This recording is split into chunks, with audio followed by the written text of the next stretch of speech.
Desde el momento en que nacemos, nuestra mente empieza a ser moldeada por fuerzas que no elegimos. Familia, escuela, cultura, medios de comunicación, sistema económico. Nada de esto es neutral. La mayoría de las personas cree que piensa de manera autónoma, que decide libremente, que elige su estilo de vida en función de sus deseos, pero la psicología y la neurociencia muestran algo muy distinto. Gran parte de nuestra conducta ocurre en piloto automático. Daniel Kahneman, premio Nobel en Economía, explicó este fenómeno dividiendo el funcionamiento mental en dos sistemas. El sistema 1 es rápido, automático, emocional y reactivo. El sistema 2 es lento, reflexivo, consciente y costoso en términos de energía. El problema es que el sistema económico moderno está diseñado para estimular constantemente el sistema 1. Consumo inmediato, gratificación instantánea, estímulos constantes, dopamina barata. No se nos educa para pensar, se nos entrena para reaccionar. Desde la infancia aprendemos un guión muy específico: estudiar para encajar, trabajar para sobrevivir, consumir para aliviar el malestar y repetir. La escuela tradicional rara vez enseña metacognición, pensar sobre cómo pensar. No enseña autorregulación emocional, no enseña diseño de objetivos ni sentido de propósitos. En términos neurológicos, lo que ocurre es un fortalecimiento de circuitos de habitualidad. Los ganglios basales, estructuras profundas del cerebro, se especializan en automatizar comportamientos repetidos. Esto es eficiente para sobrevivir, pero peligroso para crecer. Cuanto más automático es un comportamiento, menos consciente se vuelve, y cuanto menos consciente, más fácil es de dirigir desde afuera.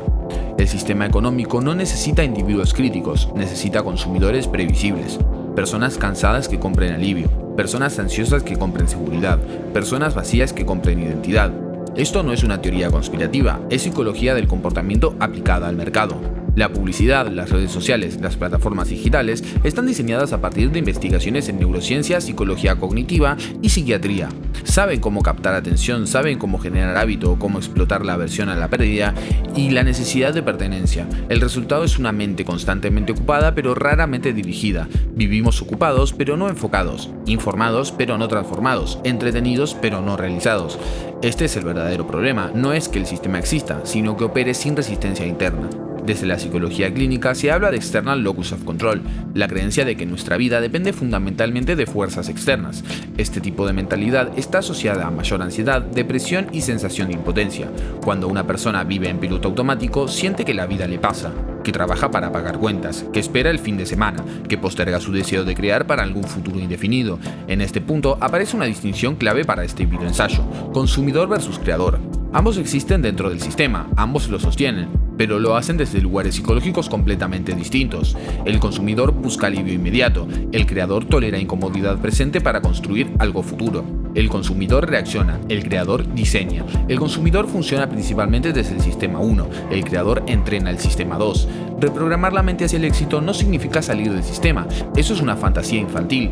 Significa cambiar la relación que tenemos con él, significa pasar de ser funcionales al sistema de manera pasiva a ser funcionales a nosotros mismos usando las herramientas del sistema. Esto implica un cambio profundo de identidad psicológica. No se trata de pensar positivo, no se trata de repetir afirmaciones vacías, se trata de intervenir conscientemente en los circuitos que gobiernan nuestra atención, nuestros hábitos y nuestras decisiones. Y para eso, primero hay que entender una verdad incómoda: la mayoría de tus pensamientos no son tuyos, la mayoría de tus deseos fueron inducidos, la mayoría de tus miedos fueron aprendidos, y la buena noticia es que lo aprendido puede desaprenderse, y lo programado puede reprogramarse, pero no sin esfuerzo, no sin incomodidad, no sin asumir responsabilidad. Neuroplasticidad, hábitos y el verdadero cambio mental. Si la mente puede ser programada, también puede ser reprogramada. Y esto no es una frase motivacional, es un hecho neurobiológico. Durante gran parte del siglo XX se creyó que el cerebro adulto era rígido, casi inmutable. Hoy sabemos que esa idea era falsa. La neurociencia moderna introdujo un concepto central para entender el cambio personal: la neuroplasticidad. La neuroplasticidad es la capacidad del cerebro para reorganizarse estructural y funcionalmente en respuesta a la experiencia. Cada pensamiento repetido, cada conducta sostenida, cada emoción frecuente, fortalece ciertos circuitos neuronales y debilita otros. En términos simples, tu cerebro se adapta a lo que más usas. Si vives reaccionando, tu cerebro se vuelve reactivo. Si vives postergando, tu cerebro aprende a evitar. Si vives creando, tu cerebro se organiza para sostener el esfuerzo, la incertidumbre y la visión a largo plazo. El problema es que la mayoría de las personas intenta cambiar su vida sin cambiar los circuitos que la sostienen. Quieren resultados nuevos con hábitos viejos. Quieren libertad con estructuras mentales diseñadas para la dependencia. Desde la psicología conductual y la psiquiatría se sabe que el cambio no ocurre por insight solamente. Entender algo no equivale a transformarlo. El cerebro no cambia por información, cambia por repetición emocionalmente significativa. Aquí entra en juego el sistema dopaminérgico, uno de los grandes protagonistas del comportamiento humano. La dopamina no es la hormona del placer, como suele decirse, es la molécula de la anticipación. Es la molécula de la anticipación, de la motivación, del quiero. El sistema moderno está saturado de recompensas dopaminérgicas de bajo costo. Redes sociales, consumo, entretenimiento constante, validación instantánea. Esto genera un cerebro acostumbrado a picos rápidos de estimulación y con muy baja tolerancia al esfuerzo prolongado. Desde la psiquiatría, este fenómeno se asocia a mayor impulsividad, dificultad para sostener objetivos a largo plazo y mayor riesgo de ansiedad y depresión. Crear, en cambio, requiere lo opuesto: demorar la recompensa, tolerar frustración, sostener disciplina sin validación inmediata. Por eso la reprogramación mental no consiste en motivarte más, sino en reentrenar tu sistema de recompensa. Cuando una persona decide pasar de consumidor a creador, atraviesa una fase crítica. El cerebro entra en resistencia. Los hábitos viejos luchan por sobrevivir. Los circuitos antiguos demandan su dosis habitual de dopamina rápida. Aparecen excusas, cansancio, dudas y autosabotaje. Esto no es falta de voluntad, es neurobiología. El cerebro busca eficiencia, no éxito, y cambiar es costoso en energía. Aquí aparece un concepto clave de la psicología del aprendizaje: incomodidad adaptativa. El crecimiento real ocurre cuando una persona se expone de forma progresiva a experiencias que superan ligeramente su capacidad actual, no cuando se abruma, no cuando se queda cómoda. El éxito desde esa perspectiva no es un destino económico ni un estatus social, es la capacidad de regularse internamente frente a la incertidumbre. Las personas exitosas no tienen cerebros mágicos, tienen cerebros entrenados. Entrenados para posponer gratificación, entrenados para interpretar el error como información, entrenados para no confundir emoción momentánea con verdad absoluta. Desde la terapia cognitivo-conductual se sabe que cambiar pensamientos automáticos es posible, pero requiere práctica deliberada. No basta con decir voy a pensar distinto, hay que intervenir en la conducta que refuerza ese pensamiento. Acción precede a identidad, no al revés. Primero actúas como creador y después tu cerebro empieza a verse como un creador, y recién entonces cambia la narrativa interna. Este es uno de los mayores engaños del discurso motivacional. Cuando te sientas listo, empieza. La neurociencia muestra lo contrario. Empiezas sin sentirte listo y el cerebro se adapta después. Reprogramar la mente implica diseñar entornos, rutinas y decisiones que reduzcan la fricción para crear y aumente la fricción para consumir. No es fuerza de voluntad, es arquitectura mental. Miedo, riesgo e identidad. ¿Por qué no todos eligen crear? Si crear fuera fácil, todos lo harían, pero no lo es. Y no es porque el sistema lo impida, sino porque el cerebro humano está diseñado para evitar el riesgo, no para buscar crecimiento. Desde la psiquiatría evolutiva, el miedo cumple una función clara: mantenernos con vida. El problema es que el cerebro no distingue bien entre peligro físico real y amenaza simbólica. Fracasar, exponerse, no encajar, equivocarse públicamente son interpretados por el cerebro como amenazas a la supervivencia social.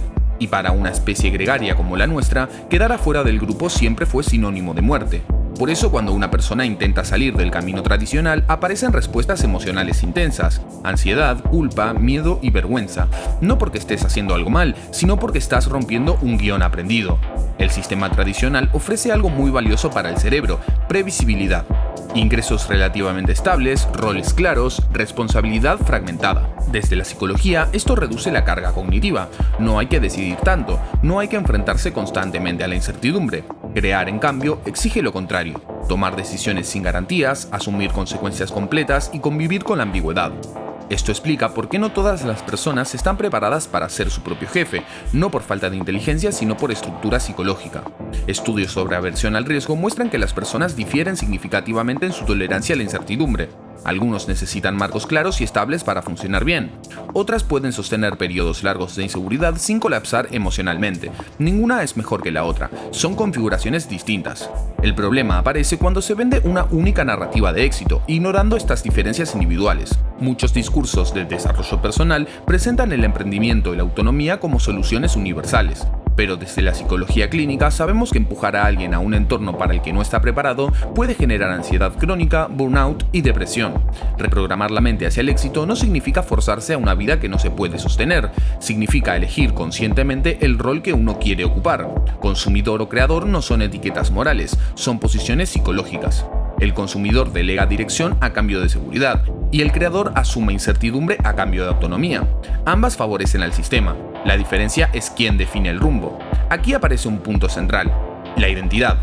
La identidad no es lo que dices que eres, es lo que tu cerebro aprende que eres a través de tus acciones repetidas. Si evitas el riesgo sistemáticamente, tu cerebro aprende que eres alguien que necesita protección. Si enfrentas incomodidad de forma progresiva, aprende que eres alguien capaz de adaptarse. Esto no ocurre de un día para otro, es un proceso acumulativo. Desde la teoría de aceptación y compromiso se habla de actuar alineado a valores, no a emociones momentáneas. El miedo no desaparece, se vuelve irrelevante. Las personas exitosas no tienen menos miedo, tienen una relación distinta con él. No buscan eliminarlo, aprenden a cargarlo. El sistema, con todas sus fallas, ofrece herramientas poderosas, tecnología, conocimiento y alcance global. Usarlas para tu beneficio propio no es hipocresía, es agencia. Criticar el sistema mientras se navega dentro de él no es contradicción, es madurez psicológica. El verdadero cambio de chip ocurre cuando una persona deja de preguntarse ¿esto es seguro? Y empieza a preguntarse ¿esto es coherente con la vida que quiero construir? Reprogramar sin autoengaño, crear una mente funcional a tu vida. Llegados a este punto, una aclaración es fundamental. Reprogramar la mente hacia el éxito no es convertirse en una máquina de productividad, ni vivir en un estado constante de optimización. Eso sería simplemente otra forma de estar esclavizado. La psicología clínica es claro en esto. Cuando el éxito se convierte en una identidad rígida, el resultado no es bienestar, sino ansiedad crónica.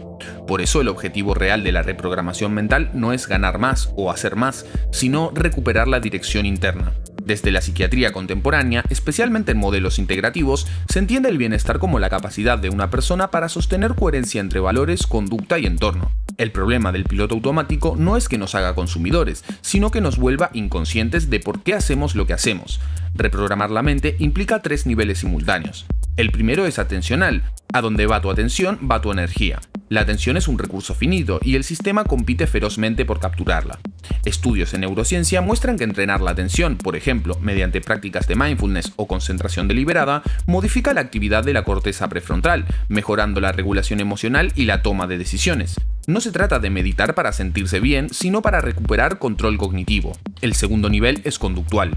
No puedes pensar como creador si actúas como consumidor.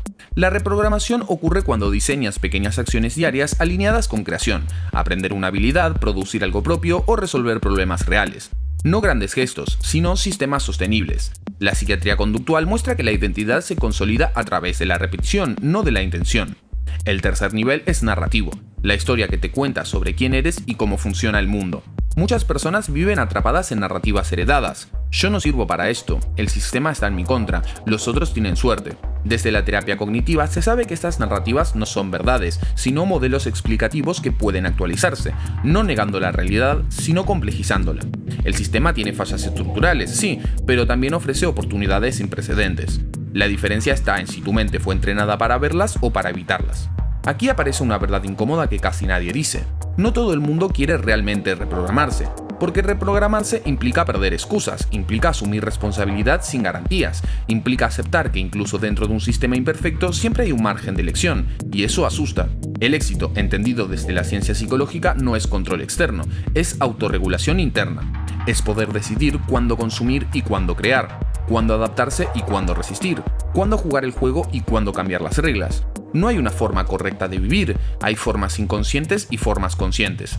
Reprogramar la mente hacia el éxito es, en última instancia, un acto de soberanía personal, no para escapar del sistema, sino para dejar de ser arrastrado por él. El verdadero éxito no es vivir sin miedo, sino vivir sin que el miedo decida por ti.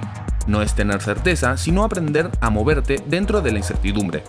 No es dejar de ser parte del sistema, sino elegir qué parte de ti le entregas y cuál te guardas para crear algo propio.